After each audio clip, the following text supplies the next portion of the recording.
And welcome, everybody. Another Monday and another respect. Hope you all had a great week. I know I did. And tonight's going to be a little bit of a change for you, and it's a change for me too.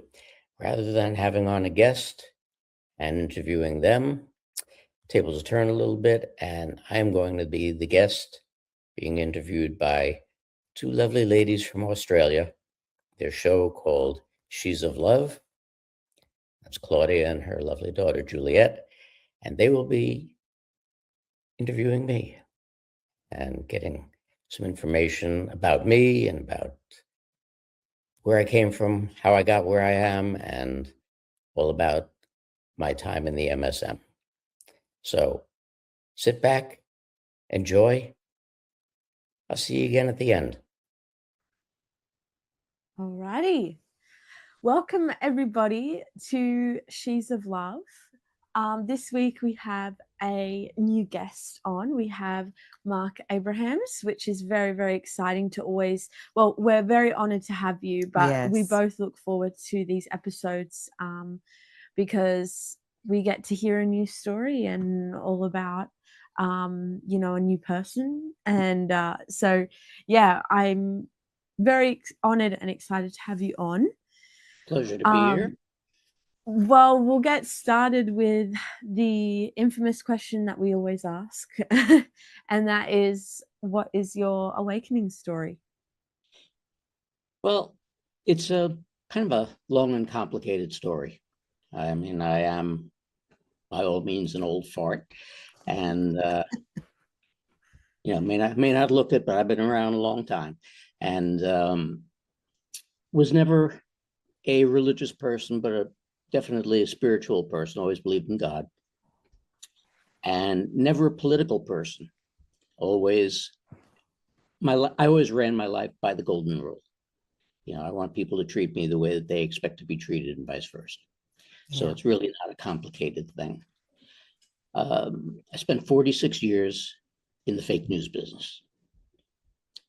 My first mistake, but 46 years in the mainstream media, 43 of them with ABC News in New York.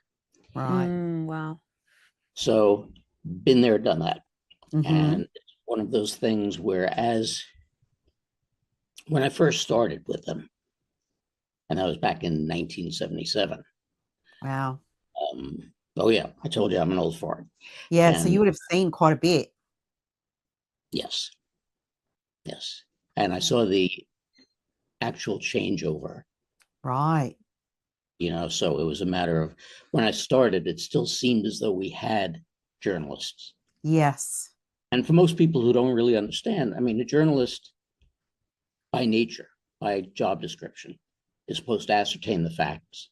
Yes. Deliver the facts to the people in a concise manner and let the people determine what resonates and what doesn't. Yeah. Mark, that's how I learned at school. That was the definition I learned about journalism, what it was, what it stood for. All of that you just described there was what I was told by my teachers at school about what journalism was. And that's what it's supposed to be. Yeah. It's supposed to be. In about the mid-'80s, 1985, thereabouts, when big business started to take over the media. Mm-hmm. That's when things began to change, and we went from journalism to editorialism. Yeah. You should never know what any reporter or anchor or writer or producer, anybody involved with the news, what their leaning happens to be. Right. You should never know what their opinion is. And as I told a number of reporters over my career, you're not smart enough to give me your opinion. Yeah. Tell me what's going on. And it also, I mean, it goes back to the old line that they started with Barbra Streisand years ago when she started becoming political. Just shut up and sing. Yeah, right. So it kind of boiled down to that. And as we went along, it got worse and worse. As time went on, politically, you started to see things weren't quite right.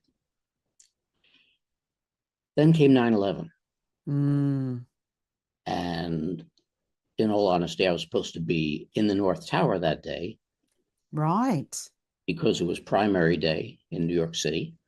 And Alan Hevesy, who was the New York City comptroller, was running for re-election. So my partner and I were supposed to be in the North Tower. And our boss, in his wonderful way of being cheap, said, you know what, it's going to be a long day. Come in at 10:30. Saved our lives. Wow. So, and the funny part about it is, and I've noticed that through my awakening, most of the people in the media not only are not awake, but even with it in front of them, even with the facts staring you right in the face, they're not awake and they refuse to awaken. Yeah. As time went along and different things happened, you had, like I said, 9/11, you had, I went to the shootings at Virginia Tech. I went to Hurricane Katrina. I went through Superstorm Sandy in 2012, where Yeah. I didn't return home. All these different things. And you started to see. Sure. May I ask very quickly, were you what role did you play? Were you I was an engineer. An engineer? Okay, wow. But like I told people throughout my career, I was the schmuck in the truck. So in other words, I kept them from being in radio instead of television. Right. So, I did pretty much everything. Yeah. And it got to a point where you started to blatantly not only see that there was a leaning, but they just weren't reporting facts. And at that point, and even to this day, while I'm sure many, many, many, or most of my colleagues have no idea about the reformatted Smith-Mundt Act. Now, I don't know how much people in Australia know about that.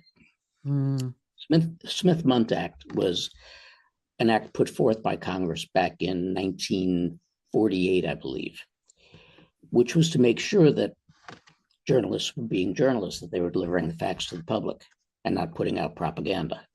Right. 2012, our wonderful Bathhouse Barry, or President Obama, went and reformed the Smith-Mundt Act, basically making it legal to put out propaganda. Right. Yeah. So it was getting to the height of the ridiculous. And in and around 2017,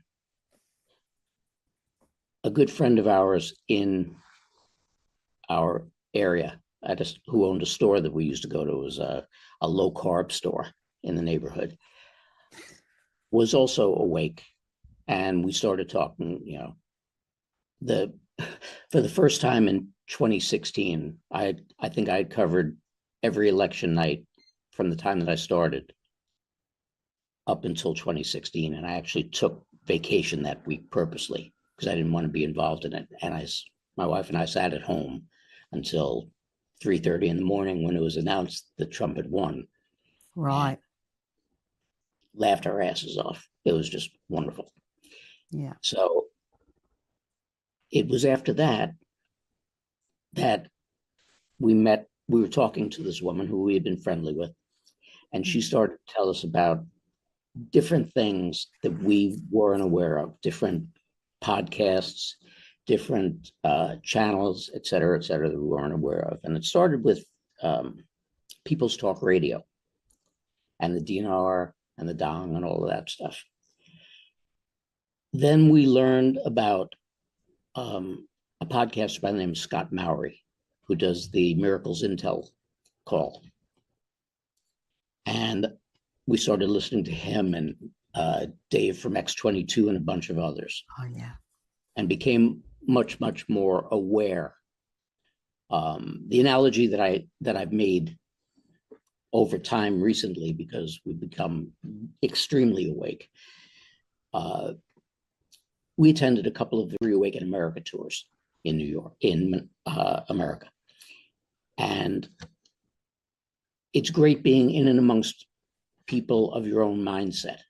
Yeah. But there are many people who are awake in the sense that they know there's a problem and they know the problem needs to be fixed, but they haven't a clue as to what's actually going on. Yeah.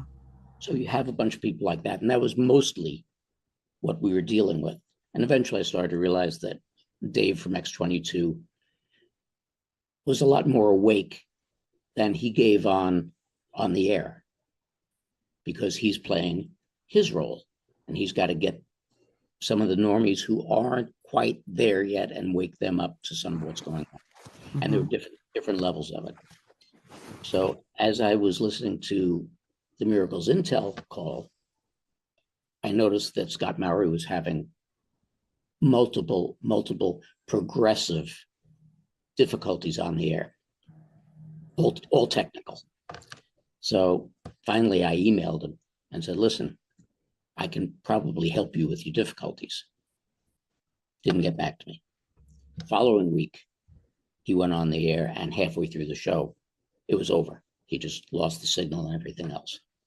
So I emailed him again. I said, listen, I may not be able to fix your problem, but I can definitely troubleshoot it.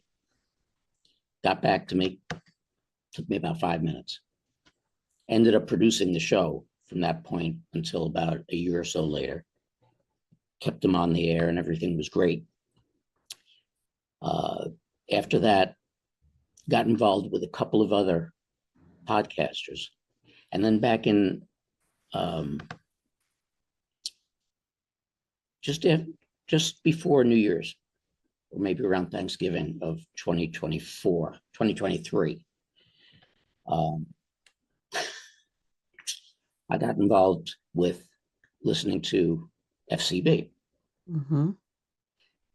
And listened, and he started a thing called, I can't remember what the show was called. It used to air on Sunday nights, and people could call in and just speak about whatever they wanted. And I called in a couple of times and became friendly with FCB and Dave Sarnowski, who was a sidekick at that point. And at one point, I did a song parody about President Obama called Big Mike. And he aired it. I sent it to Dave because I didn't have contact for FCB, and Dave roared, put it on the air, and everybody fell in love with it. And that was the beginning. And a couple of weeks later, I did another one on Biden. If you recall, when Biden made his trip to Israel and left early because allegedly he wasn't feeling well. And he did an interview on Air Force One where he looked like he had his scrotal sac over here. So I took Nowhere Man, got rid of the vocals and turned that into Ball Chin Man and put that up there. So that progressed. Now I was a hit with FCB, and I had always wanted to do a show, as you can see, Respect, because I felt that we had gotten so far afield from the values that I grew up with, which is respect and decency and manners. And I proposed the show to him because a bunch of people were leaving the platform. So I figured, maybe there's an opening. So I proposed the show to him, and he loved the idea. And next thing I knew, after the first of the year, I was doing Respect on FCB's platform. And then some things happened, and both Dave and I and a few others were gone. And we started a new platform, which was News Treason Channel 17. And we started just with a call-in show at that point, talking about current events, and my Respect show on Sunday. And we've grown from last February, when we started at February 24, with about 4,000 people to over 57,000 registered listeners on Rumble now. So, and as time went along, you learned more and more and more and more and became more and more awakened with it.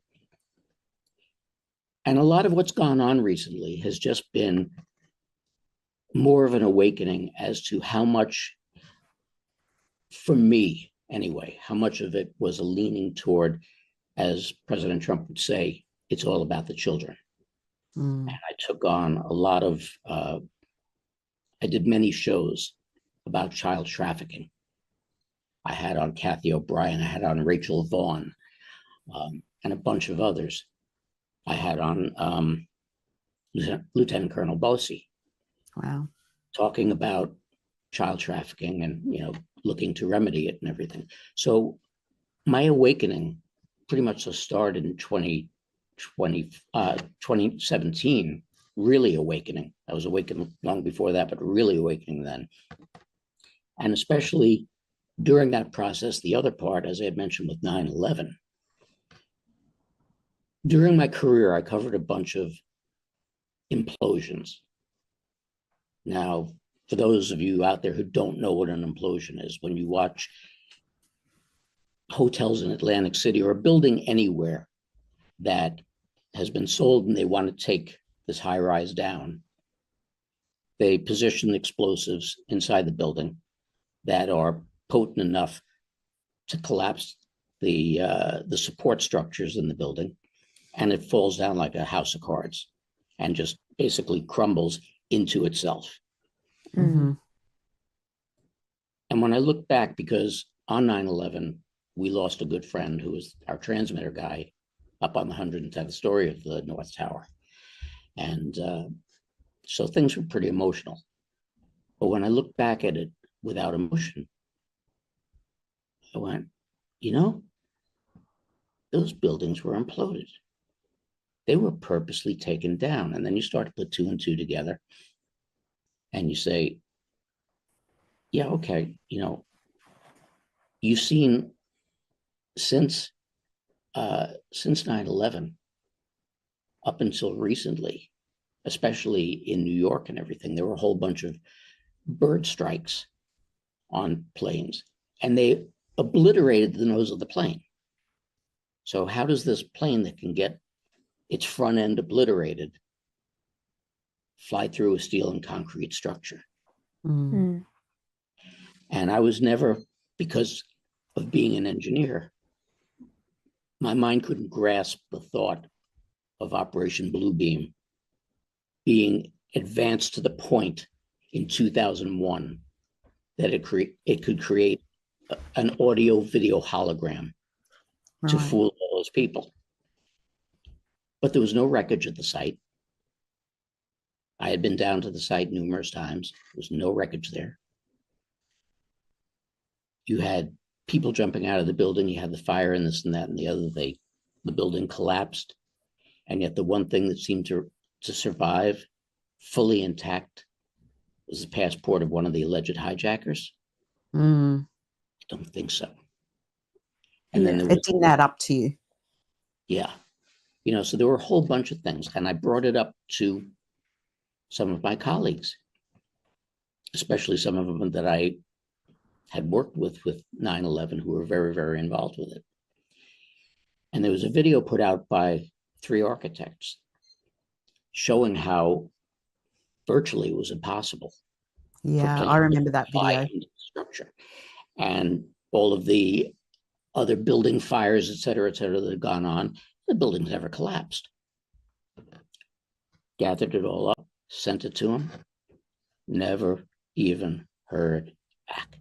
Yeah. So more and more and more, you woke up not only to what was going on around, but also to the fact that the media has been lying and they don't give a damn. Yeah. So that was a continuous process. I have a quick question that I wanted to ask. Were there any points in your career working for the ABC where you saw right in front of your face that there was, an like that they were lying to people, or were they yeah. also? Yeah. Okay. Oh yeah. There was a reporter who shall remain nameless. Mhm. We would go out on stories.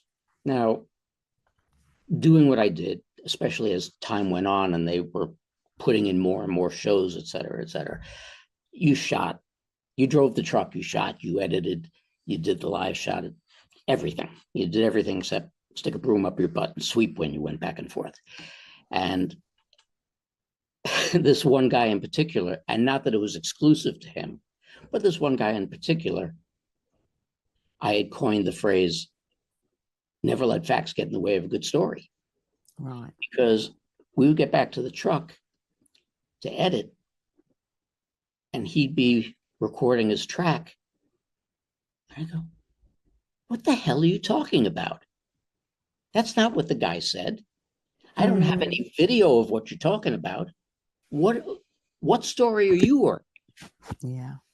And it wasn't, like I said, it wasn't just one reporter. And that's when you started to realize how much was being skewed Yeah. and how ridiculous it was becoming. Mm. So you had all that going on.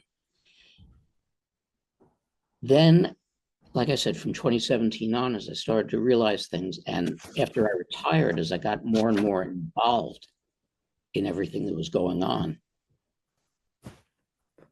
as spiritual as I was, I became much, much, much more spiritual because, as the Q posts would say, as Q would say, there's no such thing as a coincidence. Mm.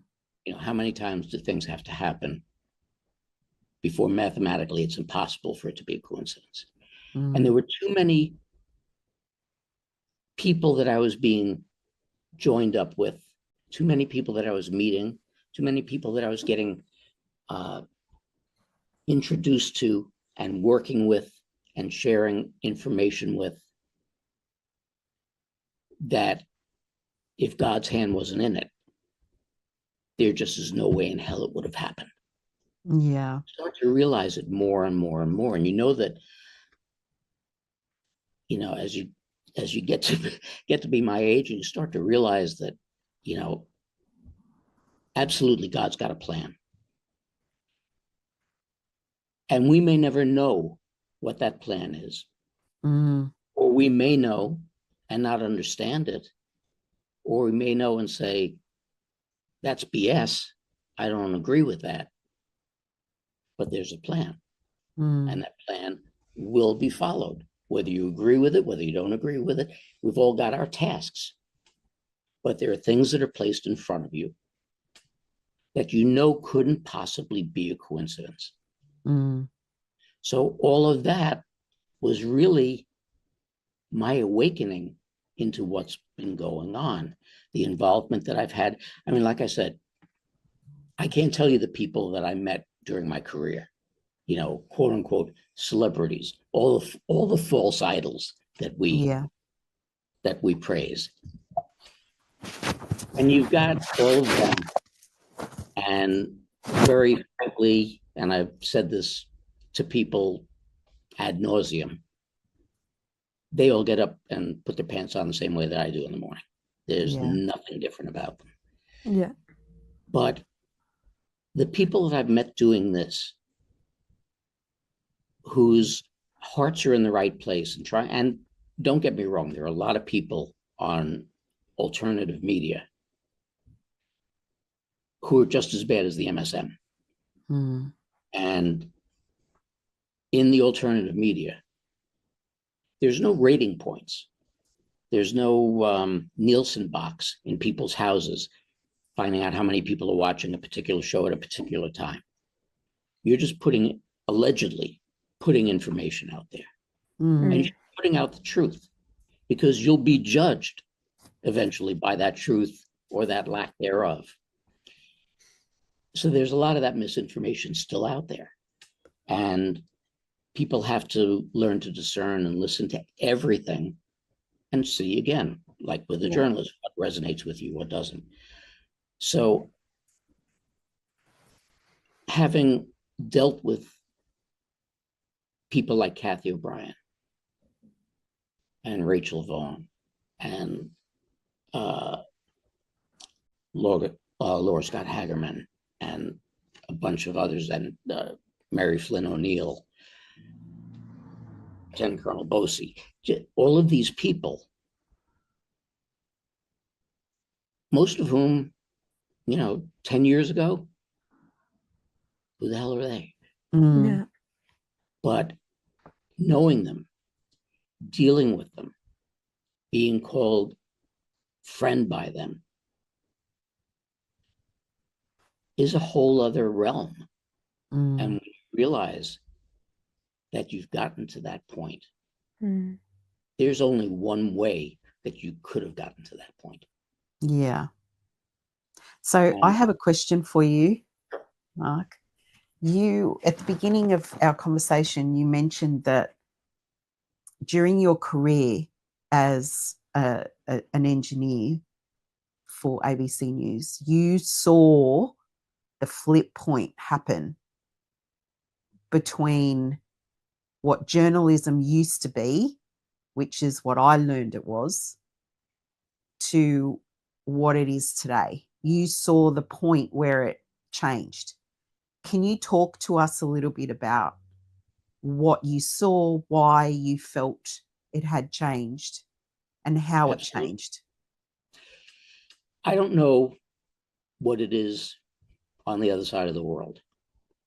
I can speak of what it is in America. Now, ABC News in New York, specifically WABC TV, which is, again, I don't know how it works in Australia, but in the United States, you have networks, you have owned and operated stations, Mm-hmm. and you have affiliate stations. ABC was a network. Mm-hmm. WABC was, quote unquote, its flagship station. KABC was next in line. And it was owned by a man by the name of Sam Goldmanson, who in 1985 decided to sell to another media company called Capital Cities. Mm. Capital Cities had a bunch of stations around the country, including WPVI in Philadelphia and some others. They owned ESPN at the time, and a couple of newspapers, et cetera, et cetera. So they bought out Goldmanson, bought out ABC. And at that point, WABC, which had 700 employees on one Friday in October, which we termed as Black Friday, went to 300 employees, just Right. eliminating departments, et cetera, et cetera. Well, Cap Cities was a bottom line company. They only knew how to do one thing, that was make money. And they did make all of us good money. But in turn, and it was that year that it started, was what we termed as Ken and Barbie news. Yeah. And all Right. of a sudden you were seeing all these blonde-haired, blue-eyed Mm. anchors who were nothing more than readers. Now, I had some readers before, but basically that was it. You really didn't Yeah. have any more journalists sitting behind the desks. It wasn't a rapid fall off, but that was the beginning of the fall off, not only for the anchors, but then getting into the reporters, Yeah. culling the herd. So as you went along, like I said, you had all of these Ken and Barbie news people who could just, if you put on the teleprompter, "Good evening, I'm Harvey Schwartz, here now the news," they would read it. And it was just, it got to be kind of pathetic. As they started to realize, as you went farther along, getting into the 90s,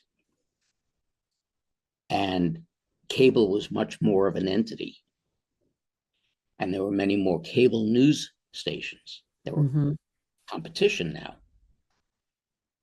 They started to realize, hey, we've got the engineers here, we've got the writers and producers here, we've got the talent here. Why don't we add some more news shows?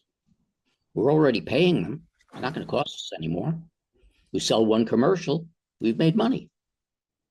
So they started adding in news shows. Now, the problem with journalists back when I started and prior, and what you had at that point, were journalists would go out and they would be sent on a story, and you would investigate and you would talk to people and you would find out what the facts were. Mhm. And if something within the next few days or even weeks didn't quite pan out, you revisited the story, Yes. you followed up on the story, Yeah. and if necessary, you did a retraction. Yeah. Gone. Because now what's happening is you've got several news shows in a row. And, let's face it, especially in New York City, you ain't getting from point A to point B like that. Yeah. So if you're leaving the station at 9:30, 10 o'clock after they finished their morning meeting and told everybody where they're going, and now you've got a 12 noon show, what are you going to get other than what's been fed to you? Yeah. Where it comes in, where the people talk about the CIA having had control of the media. Whenever you have a national or an international story, or something that has to do with local, state, or federal officials, you are going to get your information from a local, state, or federal information person. Mhm. So in other words, in New York City, you can't walk up to the local police officer and say, what happened? Mm. Sorry, you have to wait for DCPI, Deputy Mhm. Commissioner of Public Information. And they would send out one of their people with prepared information of what they can and can't tell you.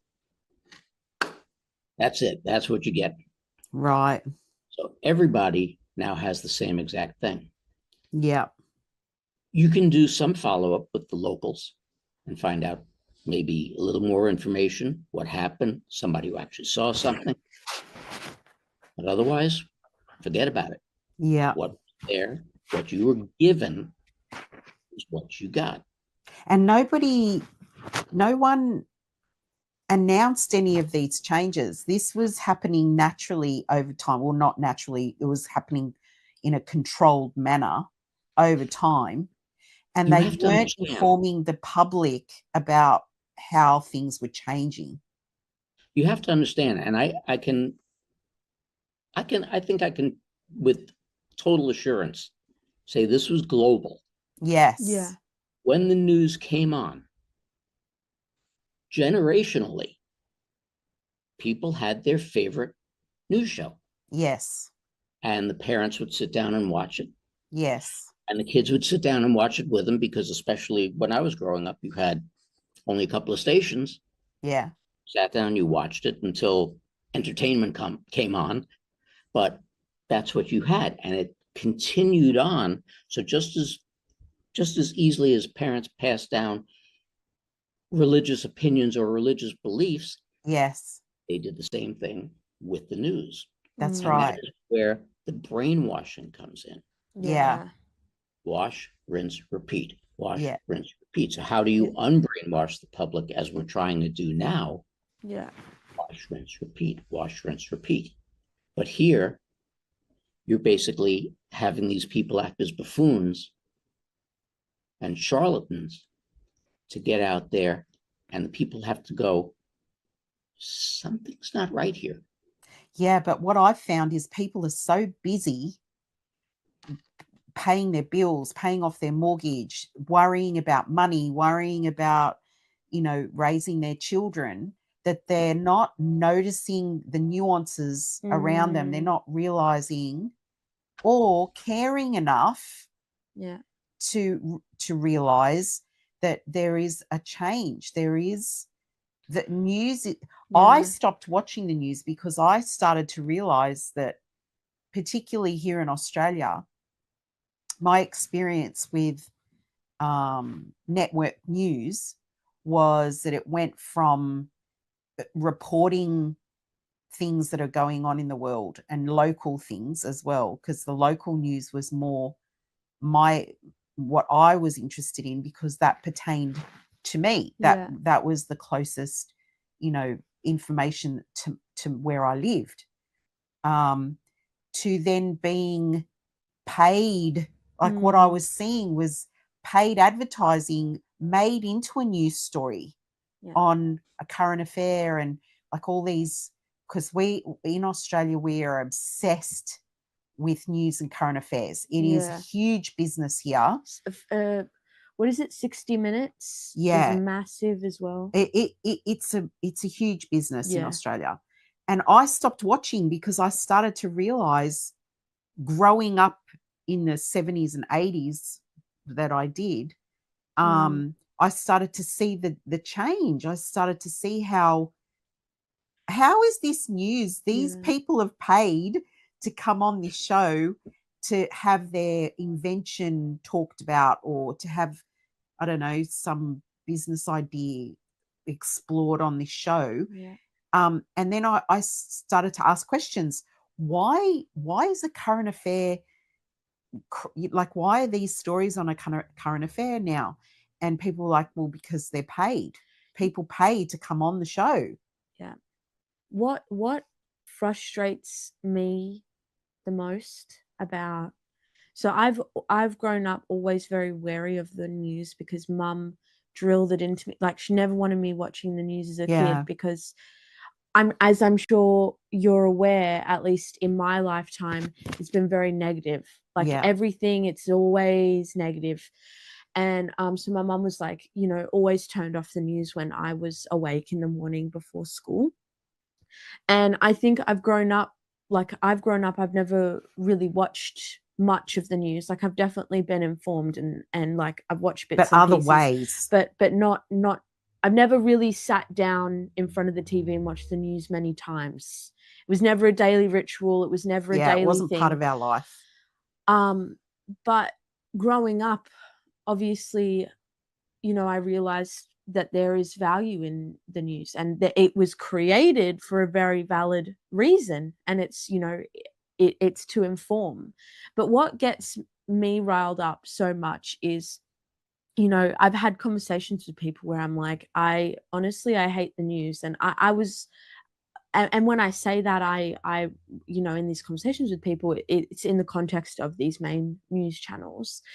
And I always hear, well, you shouldn't, like, you should watch it because you need to be informed, you need to know about what's happening in the world, like, it's and like I'm an obligation. Do you realize what you're learning about, though, is a lie? Like, if you really value being informed, you are doing the absolute worst thing to be informed, because not only are you not being informed, they are informing you of legitimately incorrect they're controlling the things narrative that people are paying them. Businesses pay, like, all this now, businesses involved in politics. I don't know why. Journalists don't have any.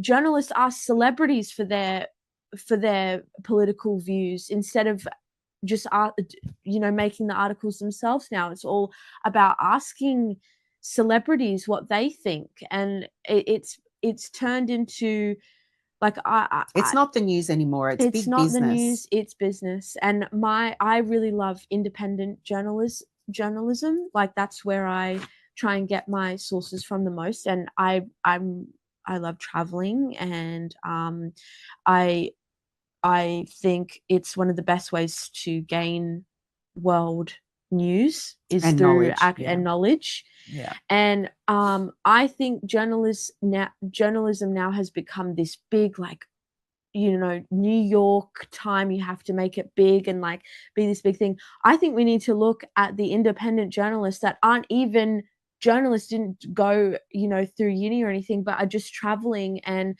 there was this guy, one example is this guy, he was just a travel vlog. He was just filming his travels and he went to Nepal, and he just happened to go to Nepal on the day of the big protests. I'm not sure if you've heard about the protests that are going on in Nepal, but he just happened to be there that day. And so he was filming it. And what turned into, intentionally, it was just going to be his vlog of Nepal and just him traveling around, ended up being one of the only correct, untampered Biased. with, unbiased, realist footage of the protests going on.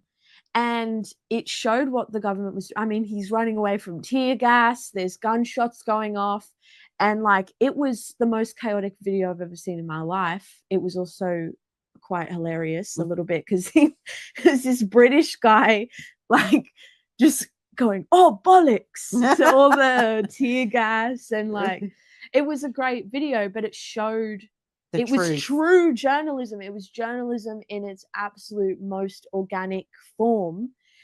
And I think these are I was really grateful because it went viral. It was all over the internet and everyone's, supportive of this. And I think this is kind of it's very slow, but with social media and how independent and easy it is to film and share information now, I think slowly we're moving into this side. But yeah, it was a very long-winded point, but I was just basically saying I don't enjoy how there's this point about it's important to watch the news to be informed when we're looking at these. It's a very companies. I think that is a very old-fashioned idea Yeah. that we need to, because I grew up that way, where I sat with my parents, we watched the news, exactly what you described. When I started to realize, as a parent, that there was a level of addiction to drama happening, there was a level of, it was constantly making my nervous system triggered because of the drama that was happening, and the negativity. And I mean, I had it as a child. I remember the Cold War happening with President Reagan, and reports of him hovering over the button, of war, that with Russia, and this Cold War was happening and the tensions were rising. And I was having dreams of atomic bombs going off, in Australia. And we lived across the road from a hospital. And at night time, the ambulances would come into the hospital and the lights were in my bedroom window at night. And I remember waking up one night and these these lights were in my bedroom window, and I was thinking, oh my God, it's happening. War is here, because I was in a sleepy stupor. Like this is what I'm talking about. Like, it was constantly on the news, constantly being talked about, constantly in my psyche that war was imminent. And I didn't want my children to grow up like that, because war didn't happen. And I had been living as a child, 13, 14 years old, constantly worried about it. And I was like, for what? For what reason? I wasn't well informed. I was completely traumatized. And so I was like, no, my children aren't going to grow up like that. And that's why I'm so grateful for Juliet to see now she has discernment within herself when she sees something being projected to her from the internet or from the television or from somebody just talking to her about it, she's like, hang on a minute. What am I seeing here? What's being told to me? Is it real? Does it feel right in my gut? And I think That's the that's most important. It's really important Yeah. for people to not just rush in and believe everything they're Yeah. told. You have to understand there are two main points that I tell people all the time. First, which we always used to say in regard to Channel 5, which was our local Fox station, better to be first than right. Yeah. And that really, really, truly goes not just to the MSM, but especially to the alternative media, because everybody's on there saying, oh, it's happening, and the RV is coming, but everything's Yeah. going down. Haven't seen it go down yet. Yeah. And when it does, they ain't telling you about it in advance. Yeah. That's right. 100%. Yeah. That's right. It's going to happen when it happens. It's a Yeah. military operation. It will happen when they Yeah. say it's going to happen. That's number Yeah. one. The other thing, which the story behind it was, and this happened a billion times, but I got sent out all the way out to the far end of Long Island. There was supposed to be a huge storm coming. So they wanted me to go out there to stay overnight and be prepared to go live first thing in the morning, like 4:00 in the morning. So I get in the truck and I drive all the way out on Long Island, like a 2-hour drive. I get to where I'm supposed to be going. And before I went to the hotel, I said, you know what, let me grab something to eat. Pulled in at a lot of a pizza place. Walk in, and the guy sees the truck and he sees me and he goes, why are you here? Storm of the century is coming. And didn't you hear? Storm of the, we're all going to die. To start to laugh. I said, you have to understand one thing. If we don't scare the crap out of you, you don't watch. Yeah. And that's what news has become. Yeah. That's what teases are all about. Teases are the little 10, 15-second blurbs that they run before they go to a commercial or at the end of a segment of the news. Yeah. Coming up, heads roll in Brisbane. Yeah. And you get there, and it's heads of lettuce that they're, Yeah. It's stupid stuff that they do, but they do it to scare the crap out of you, because nothing is a greater motivator than fear. Yeah. And they feed off the fear. Yeah. Nothing generates more viewership than weather. Yeah. But I think what's happening now is, with people becoming more and more aware of the deception, because like you said previously, there are people who are aware of things, but they don't know why. And I think that that's happening more and more now, that people are becoming aware of the fear mongering, they feel it in their body. They're like, oh, I'm always in a state of high anxiety, right? And people, I've seen it particularly in my group, She's of Love on Facebook, which is what we're, where we're airing this. People are fed up with all of that. They don't want to be anxious anymore. They're not interested in being fear-mongered to, and they're starting to say, no, I'm taking control of my nervous system. I'm taking control of the choices that I make, and I'm not choosing to be anxious anymore. I'm choosing to be aware and to choose things that are peaceful in my life. Yeah. And I'm just like, yes, let's have more of that. Let's create more level-headedness and common sense, and the word that's right behind you, respect. Not only respect for each other, but respect for ourselves, so that we aren't choosing the fear, the anxiety, the heads of lettuce are rolling, like, let's not listen to any of that stuff, because Yeah. it will only work for a certain amount of time before people go, oh, they're doing it again. They're trying to get my attention. They're trying to sell something to me. I'm not here for that anymore. Well, I've said this on the air a billion times, that to me, my own personal opinion, and one of the things that I try to do on Respect is not give opinions, because I'm Yeah. very, very big on journalistic integrity. But one of the things I've said all along is, while everybody throughout this whole Great Awakening has said it's going to be biblical, it's going to be biblical, to me, it has nothing to do with the Bible. Yeah. Yeah. Nothing to do with the past. To me, the biblical thing will be, for the first time in the history of mankind, that mankind works together, Yeah. High Yeah. five to that. and they get rid of the adjectives in the world and start saying black this or Jewish this, or Yeah.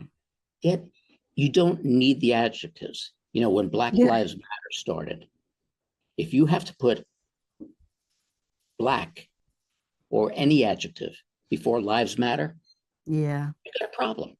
Yeah. And this is what the media, as probably the most important arm of the cabal, has done in brainwashing the people. Yeah. They have, like a Ginsu knife, chopped and diced people to divide them in so many different ways that one of the other phrases that I've used for decades already is, we've become a nation of kittens. Mm. And because of technology and everything else, they will throw the ball of yarn, which might be the new iPhone or the new Xbox or whatever piece of technology, and everybody will go run and play with that, while they're screwing you so badly, while you're looking the other way and not paying attention to them. And you Yeah. don't even realize it, because you're not paying attention. Yeah. And why people will wait online in horrific weather for 3 or 4 days to get a damn phone, but they can't go and vote in person on election day. You have to think where society's gone. Yeah. And this is what my business has done. Mm. They have been a major, major, major contributor to it. And Yeah. once they repeal the revised Smith-Mundt Act, and they have to go back to telling the truth, Mm. I think you're really going to see not just teases, you're going to see some heads rolling, Mm.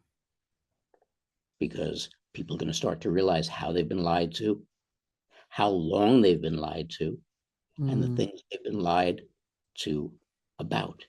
So interesting talking to you about the, that part of it, because I wasn't aware of that act, and that it had been overturned by the Obama administration. I wasn't aware of that.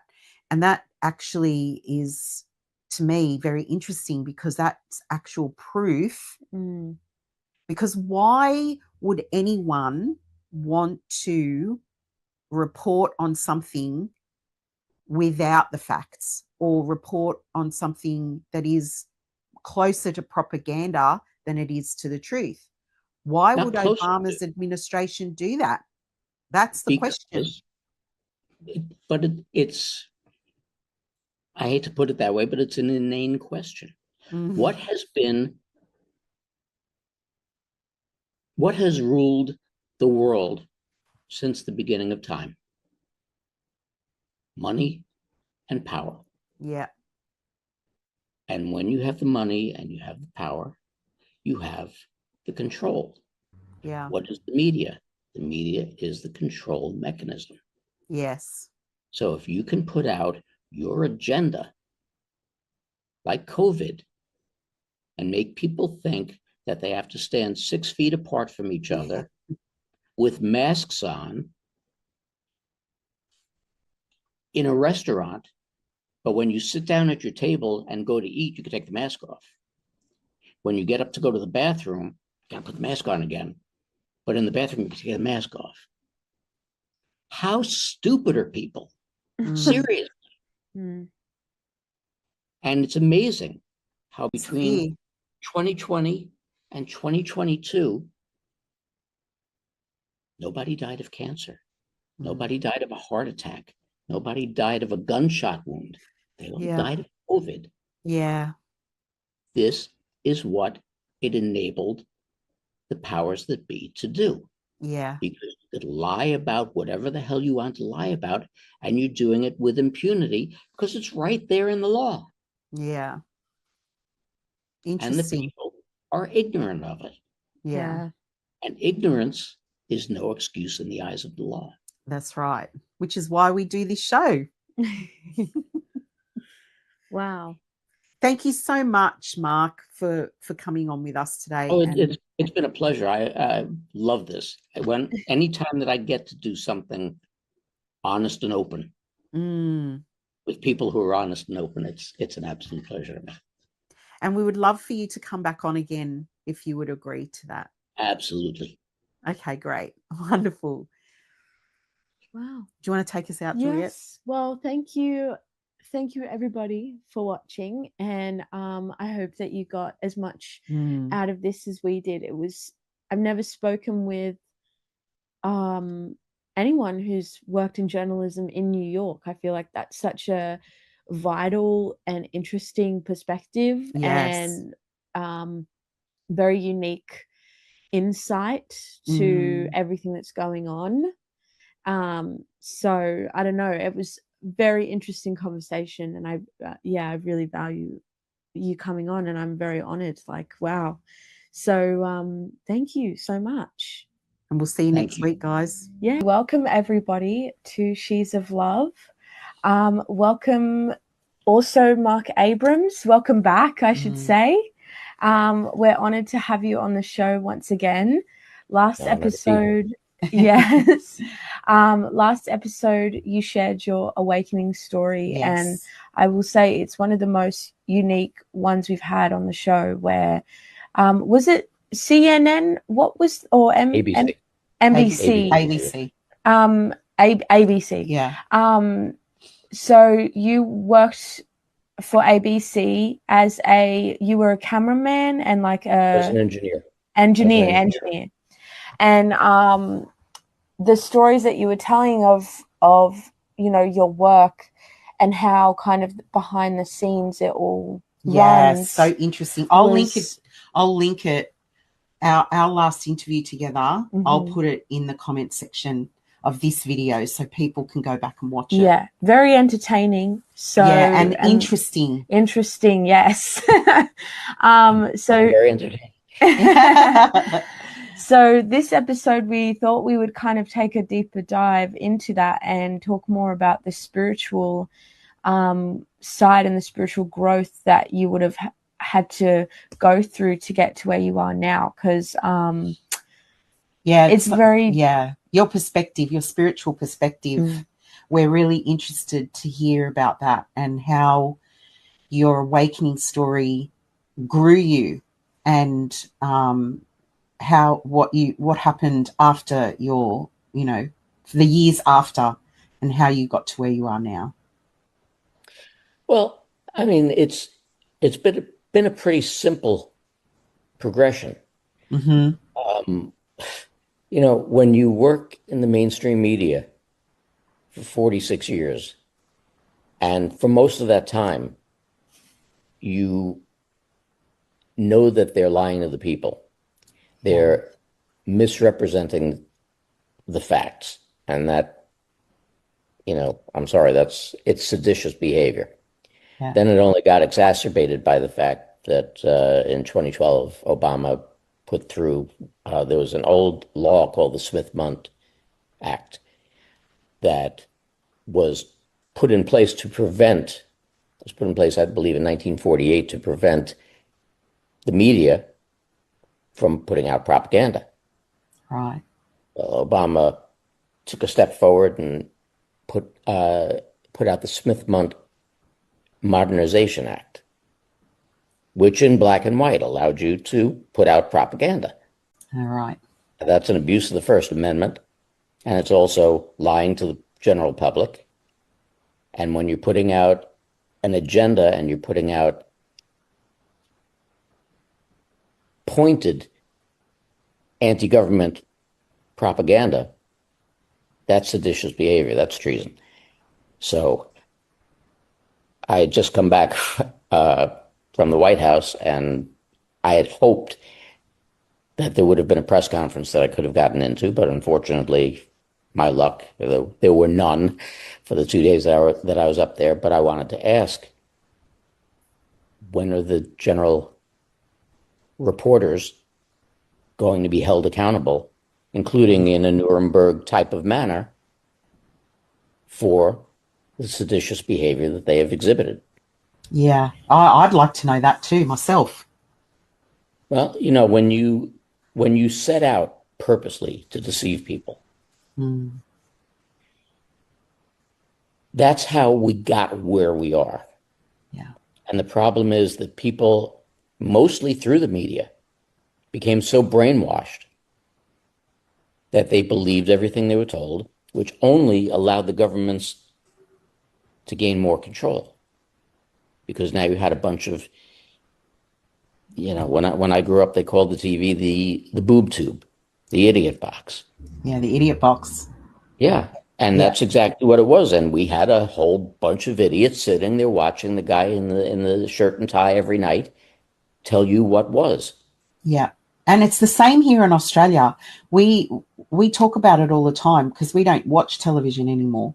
That the current affairs and news in Australia is it's almost an addiction here.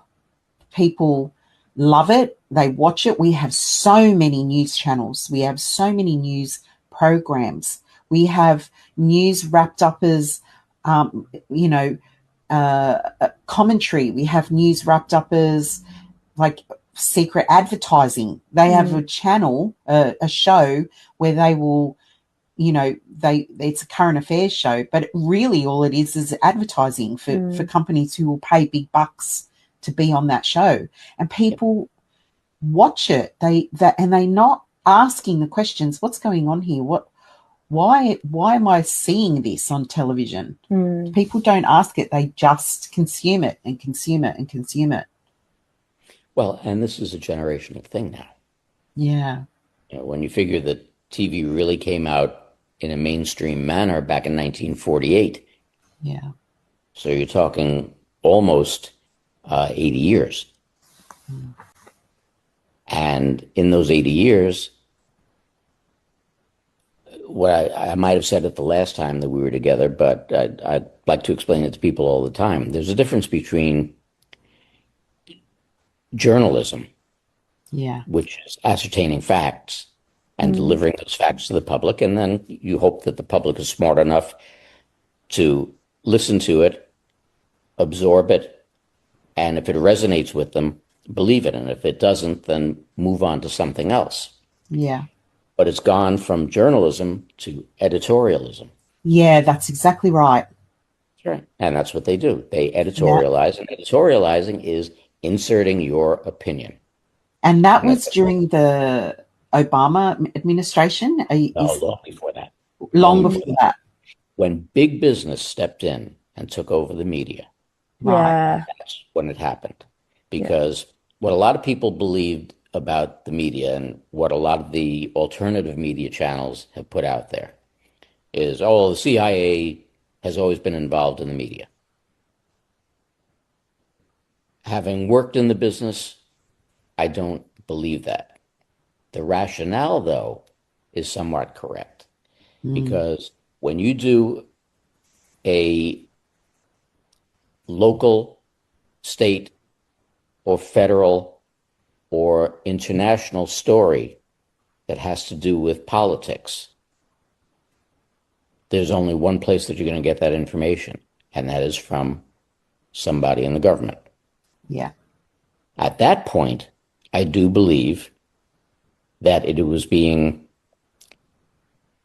written was being coordinated by the powers that be and Right. putting out what they wanted disseminated to the public. When big business took the media over, now they went from a side role into the corporate offices and into the boardrooms, Right. and were directly making the decisions and influencing the agendas that were being put out there. That's what the problem happens to be. Yeah. And so once you start editorializing, and I told many of my reporter colleagues, you're not smart enough to give me your opinion. Mhm. Yeah. No, just deliver the Yeah. facts. And there's this clip that I love so much. It's this American comedian. I don't know his name. I don't remember, but it was like a red carpet event, and a journalist asks him what he thinks of some kind of political current event. I don't know if it was a political question that he asked the comedian. Also, not at all relating to the event or why he was there or anything, but these journalists do that. And he said straight into the mic, what you're doing isn't okay. That's not my job. That's your job Yes. to talk about. And now all Yeah. you companies have been are too, like, literally I think he said too pussy to express your own The truth. the truth of the politics, and instead are asking people like me and other celebrities who are not qualified or educated on these things at all. And Yeah, it's only opinion. it's only so, and also there's it's just not like it's because these people are influential, and that's why they Yes, are it's influence. celebrities, because they know that kids particularly, or younger generations particularly, are going to listen because they idolize these people. And so now music artists aren't just music artists, comedians aren't just comedians, and They're social commentators and yeah, political and commentators. because the news is only asking for their commentary, and it's like, yeah, anyway. So that clip that it's I'm sure, like, it's floating around the internet, but I love it, and I think what you're saying is very true. And I don't like how celebrities have become political. Do you think your generation is starting to wake up to it, though? No. No? I They're don't. waking up to it more than our generation is. Yeah, I mean, Yeah, right. I think it's just maybe we've grown up with it. So, like, celebrities have kind of always been like people to listen to about these But do you think things. that Kim Kardashian era is over? You know how everybody, like, because I remember everyone went crazy over Kim Kardashian, and she was like the hugest influencer in the world. And it was, like, somebody of my age, I was kind of going, like, what's so special about her, really? Do you Well, think that time is over? Look at exactly what you're saying. Yeah. Okay. What was Kim Kardashian's claim to fame? The sex tape? Yes. The fact that her father was one of the attorneys who helped get OJ off on a murder charge with absolute legal BS. Yeah. If the gloves don't fit, you must acquit. Well, I think even maybe junior high school kids understand if you got a pair of leather gloves and they get wet and they dry, they shrink. Yeah. You don't have to be a genius for that. Yeah. But this is their claim to fame. When they weren't making enough, then they started going and doing other exploitive things. When they still felt they weren't making enough, and that idiot Bruce Jenner goes and marries into the family, he decides, how can I help? I know, I'm America's boy. I'll dress up like a woman. It's ridiculous. I can go back to, where for me, all this first started.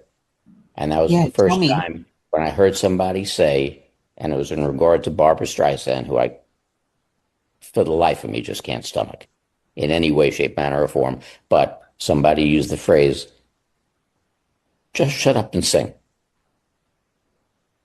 Yeah. That's what you're there for. You're a singer.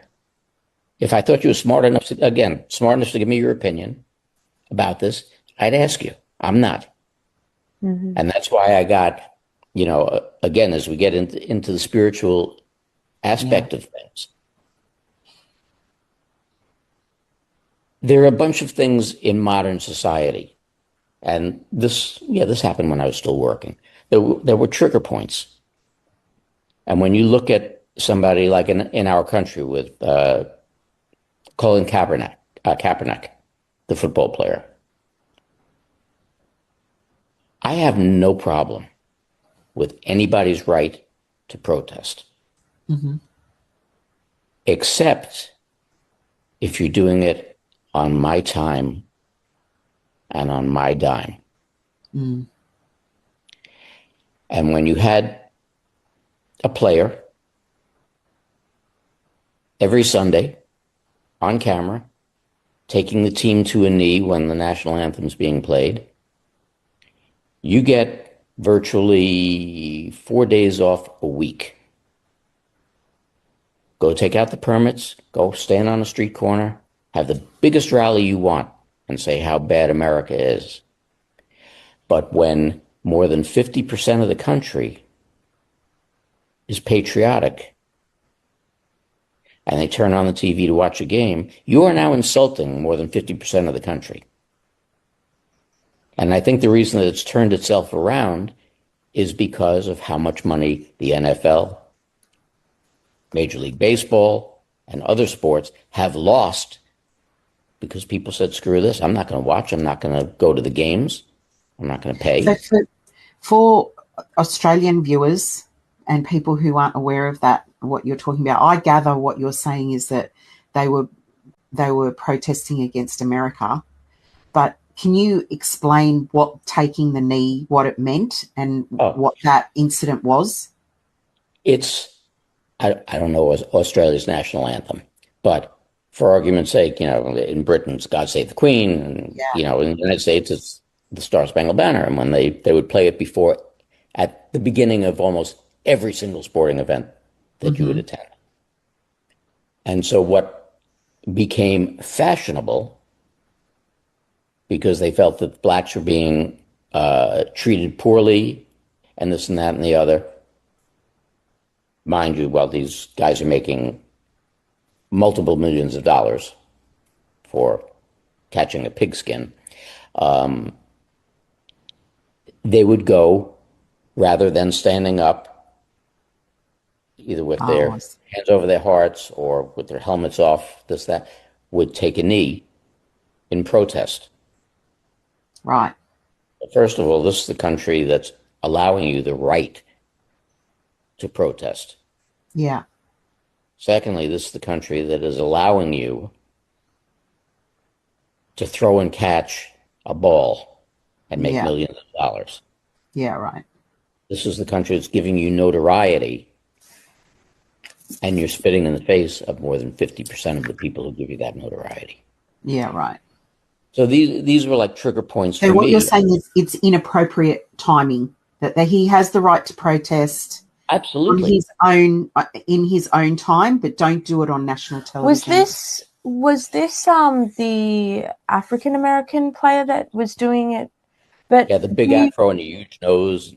Yeah. Well, I have a question on that, because it was a very simple action of going down on one knee, and is there not issues, like, was he not being clear, like putting a light on issues that needed a light on them, like things like the history of America? Game. Not during a football game. Yeah. Not during your job. Yeah.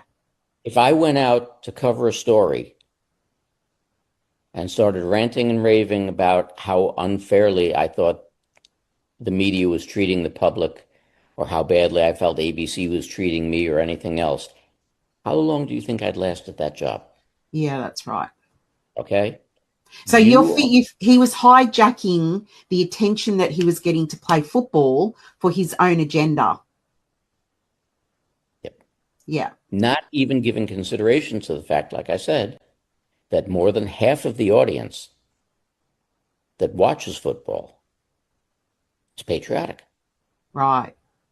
Well, now you're insulting more than half your audience. Yeah. And in the long run, it cost the industry, and thankfully, it cost him his job. Yeah, right. The That he cannot consequences of those actions. see, but that's something that's been sorely lost in the world. Mm, Responsibility, yeah. consequences.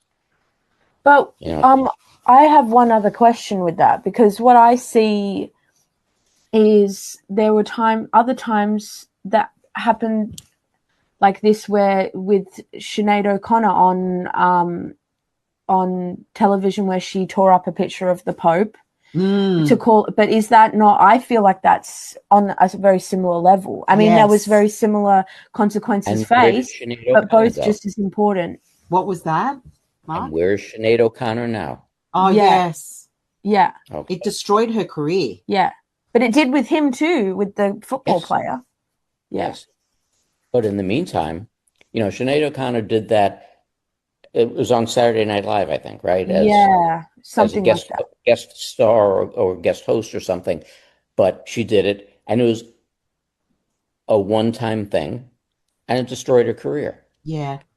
This went on for a couple of years Yeah, right. and spread to other sports, including the U.S. Olympic team. Well, who pays for the U.S. Olympic team? We do. Mm, Mhm. That's why there was so much outrage. I don't remember her name, but was she a volleyball or soccer or basketball person from the U.S. Olympic team that got arrested in Russia? oh, And they were- right. Oh yeah, because didn't she she smuggled Yeah. something? Yeah, she smuggled some They suspicious should have left her there. Okay. green things. some basil. Yeah. Right. Kind of like McCartney in Japan in 1980, I think it was. Oh, right. Yeah. Okay. Now we're getting into some interesting facts now. So then, Mark, because this is such an interesting conversation to me. Like your perspective is so, I don't know. It's like it's broadening my mind. That's how I feel about this conversation. I feel like you're feeding my my perspective with yours. So how has it changed you as a person? Like all your experiences in the media up until today, how has it molded you? Because it's so interesting hearing your perspective about everything so far. I'm really interested to hear that. Well, I've always been extremely empathetic. And I've always had a very, very strong sense of right and wrong. Right. I live my life by the golden rule, and I always use the phrase that, I preface it with, while there will always be a prick in the crowd, if you treat people the way that you expect to be treated, 99.9% of the time, you will get back in spades what you give. Mhm. And that's what I try to do. And, I've been yelled at a bunch of times because of it, because, you trust people too easily and this and that and the other. And I say, I don't. I give them the benefit of the doubt. Yeah. I give them the benefit of the doubt until they give me reason not to. Yeah. Yeah. And it's helped to shape me in that sense. And with everything that's gone on, everything that I've learned, everything that I've seen as a parent, as a grandparent, it's really focused my energies into not only bringing things to the attention of the people that the mainstream media just eventually will, but for the present time, just is not going to happen. Yeah. But especially with the children, I do what I can to try and protect the children just as I would my own, because it's a very, very sick So you're talking and about child trafficking now. child trafficking, child sexual abuse, child Yeah.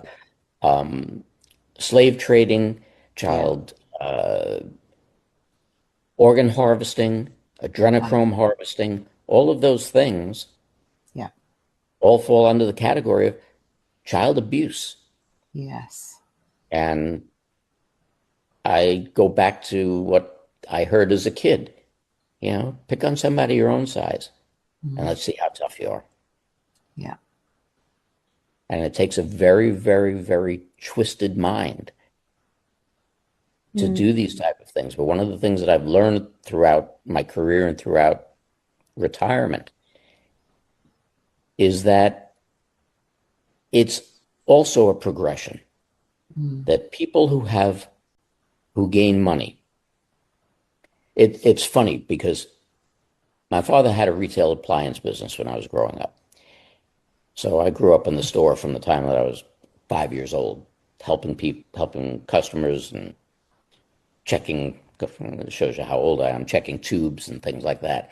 But dealing with different people. And when I got a little bit older and I was making deliveries for them, TVs, air conditioners, things like that, it was very plain to see that the people who had money, not that you ever went and expected a tip, but the people who had money,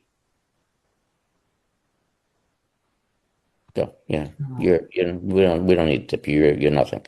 The people who had barely anything, could barely pay for what they were getting, always thought of you and managed to give you something. Yeah, right. So that leads to what I was just going to get into, was the sense of, especially people who come into money either quickly through a scam or something else, or have inherited it. When you get money, well, the next thing that you're looking for is power. Yeah. And and money and power have been the root of all evil since the dawn of history. But once you get the money and you get the power, well, now what do you do to entertain yourself? And that's where all these other sick things come in. Right. Well, let's hunt people in the woods. Yeah. Let's rape and sacrifice children. Yeah. Let's see how much we can sell the children for, sell their parts for. Yeah, right. And these are the types of things that go on. And when you see it and you hear it and you understand it, and you see the damage that it's caused to certain people, you have to look at the people who deny it and say, what in God's name is wrong with you? Yeah, right. How could you deny that this is going on? How could you deny when they show you a movie like Sounds of Freedom, Yeah. that they went so far out of their way to make sure people couldn't see? Why? What are you trying to hide? The truth. And this is the type of situation that you're dealing with. Yeah. And as a journalist, this is the type of thing that you say, okay, why won't you put it out there? Why won't you do your job and be honest about this? I was talking to Good question. Yeah, That's a very good question. And my question with that was, when that movie came out, was the political agenda that the news made it into. Like, forget about there was this story about how it was right wing this, that, and the other. It's like, Really? yeah, like how it was an yeah. extreme conservative right-wing movie. And I'm sorry, but it had nothing to do with any, like, it So they were was saying that so literally people wouldn't watch so it. people wouldn't watch it, and turning it into they were using political, I suppose, language to diverse and split people so they wouldn't watch it. It's like, actually, no, it was just about child trafficking, and that affects everybody. That is not, I mean, That's yes, a human okay. agenda. That's not a political agenda. Well, yeah. That's a human Yeah, agenda. yeah.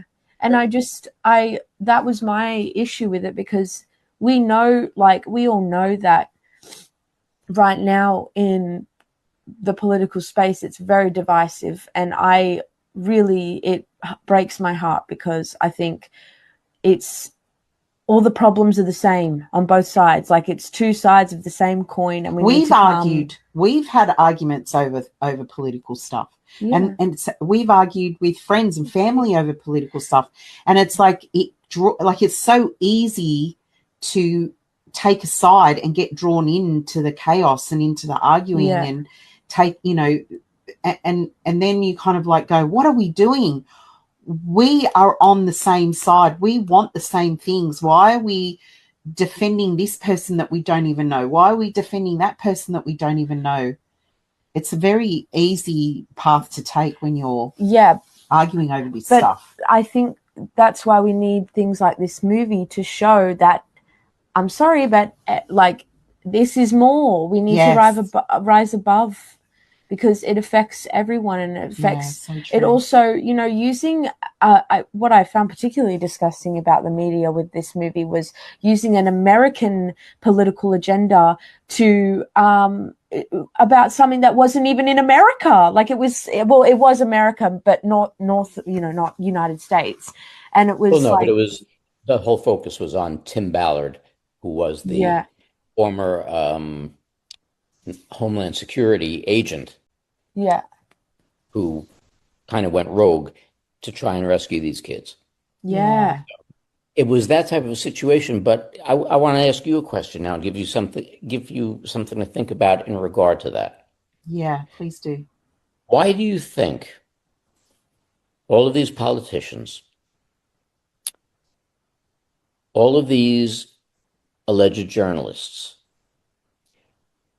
people who are not so much the journalists, they're not sworn to anything, but the politicians who are sworn to uphold the Constitution, they're sworn to be looking out for the interests of their constituents. Why do you think that rather than doing that, working together to resolve issues, that they go and they play party politics, that they go and they make it almost into a sporting event where my team is better than yours, and your team sucks, so you're not going to win? Why do you think they do that? What's your opinion? To split people up. Why are you pointing at us? No, because I'm using us as an example, right? Because it's to split families apart, because we're a family. It's to split families apart. And we went, hang on a minute, our relationship as a family is so much more important. It's so much more sacred than arguing about this stuff.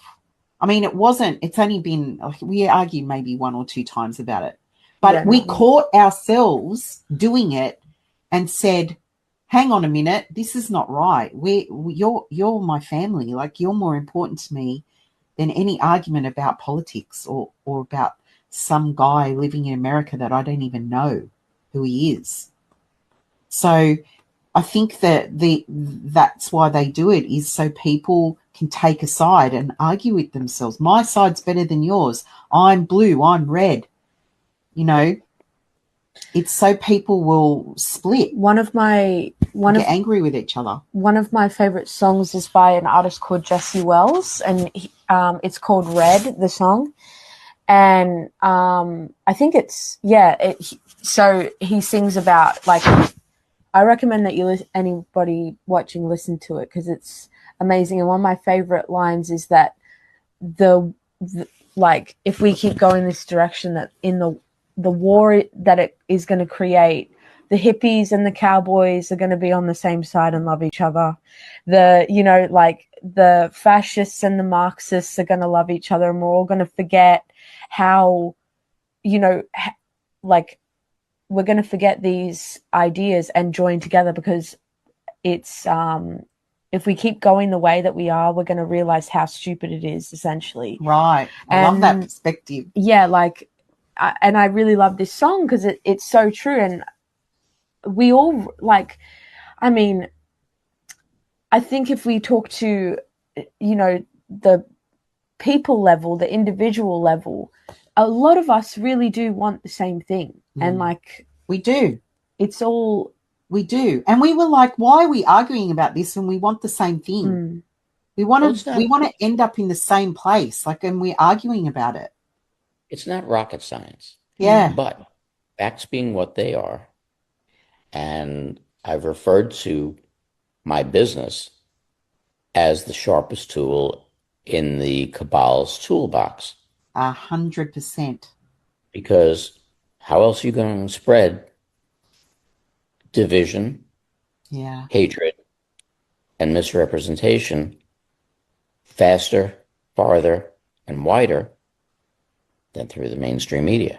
That's right. We wouldn't be where we are in this fight against this if it wasn't for the internet. Yeah. Everybody railed was going to destroy the world. Yeah. Yeah. So the fact that you just said that, it's so pertinent, because the internet, I read an article from somebody talking about the internet and how social media particularly was invented to bring people together. It was, about connecting over the internet, finding friends that you hadn't seen for many years. That's how social media started.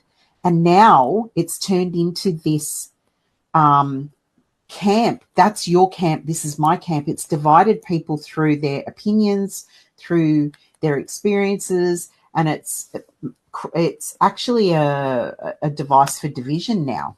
Yeah. And it has been from the get-go. Yeah, but we don't need to allow it to be that. Yeah. We get a choice. We can rise above all of that. But we get driven by the media, Yes. by the powers that be, to be that. That's right. Exactly. And it's too easy for people to sit and listen. Look, you get it. It's in the Ten Commandments. Thou shalt not worship false idols. Yeah. But you look at your movie stars, you look at your music stars, you look at your newscasters and your anchors. Yeah. Everybody sits. Yeah. And they're expecting these wonderful words of wisdom to come out and enlighten them. Yes. And you don't even smell the bullshit. Yeah, dude. Yeah. Don't even smell it. That's why conversations like this are so important, because it brings awareness to it. And I think once you're aware and you kind of yeah, that's right. I don't want to argue with my brother. I don't want to argue with my daughter. I don't want to argue with my husband.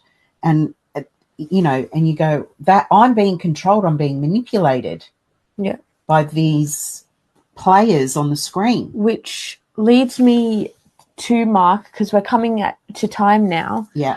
Did you want to mention the your work and your song and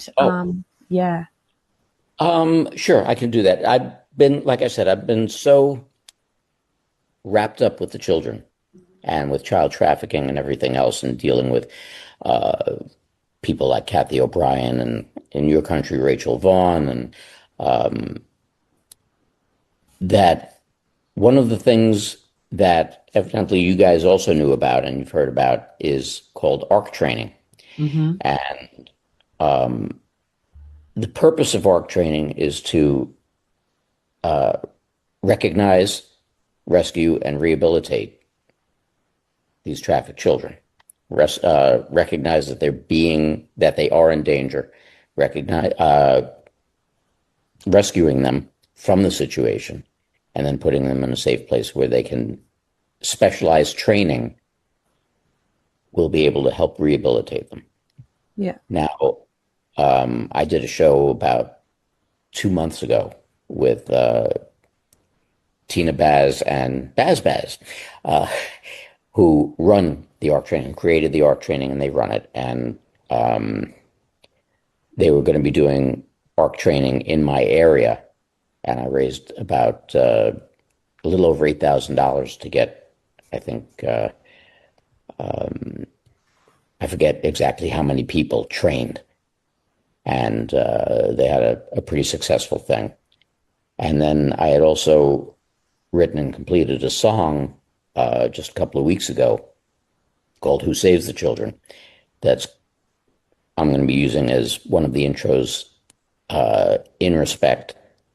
And also eventually, hopefully, when I finish doing the video for it, which should be within about a week or so, to try and do some kind of a like pay per download, so that whatever money I can make from the song, which will hopefully end up being an anthem and being a huge hit, would go toward ARC training and toward, at least in our country, in my area, the Sarasota Children's Ranch, which would be a safe haven for these kids to be rehabilitated and everything else.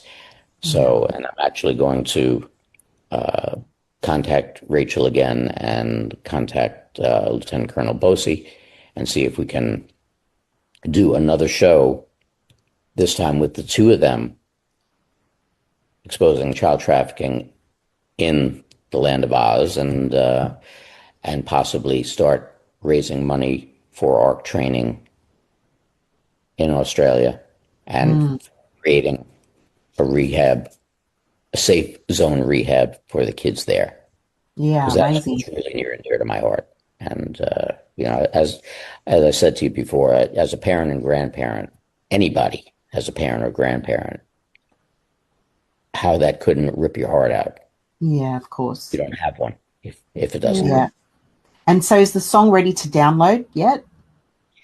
It's completed. I've done all the instrumentation and the vocals and this and that and the other, so it's completed. But I have to do the video. And this past weekend at a meet and greet, I played the song for some people to get them to. The chorus is basically "Who saves the children? We do, we do." So I got about 100 people together, standing there, and shot it with 4 different iPhones. And as it got to the chorus, having people do the, we do, and I'll edit that in.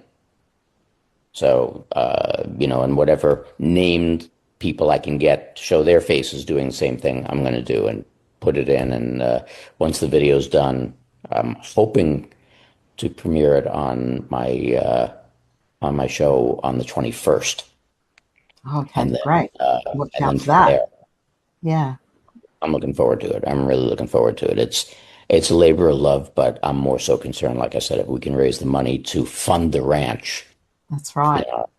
that would be just wonderful. And then if we could do the same thing in Australia and in China and Russia, wherever kids are being abused, we can get these safe havens for them and get the qualified people properly trained to help recognize, rescue, and rehabilitate them.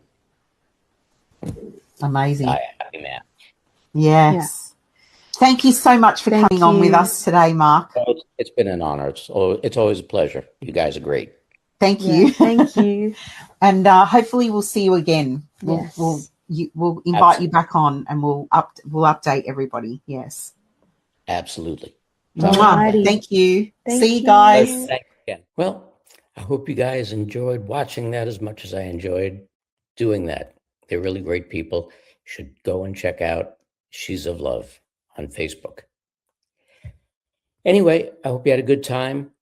Of course, I want to thank the best people in the business, Claudia, Kat, Kerry, and Doug.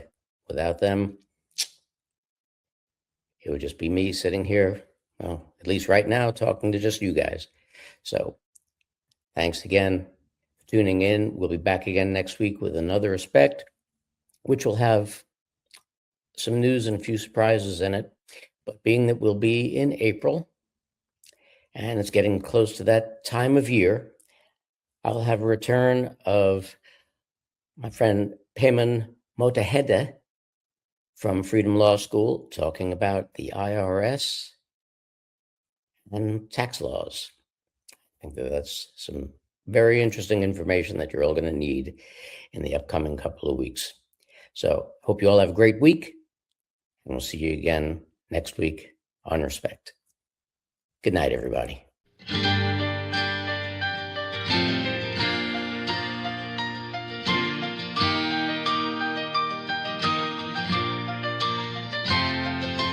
Children are the center of our world, and we do our best to show them that we care. But evil is lurking everywhere to steal their youth, kill their souls, show them things that they should never know. We live in the craziest of times, you never know what's in another's mind. We keep them safe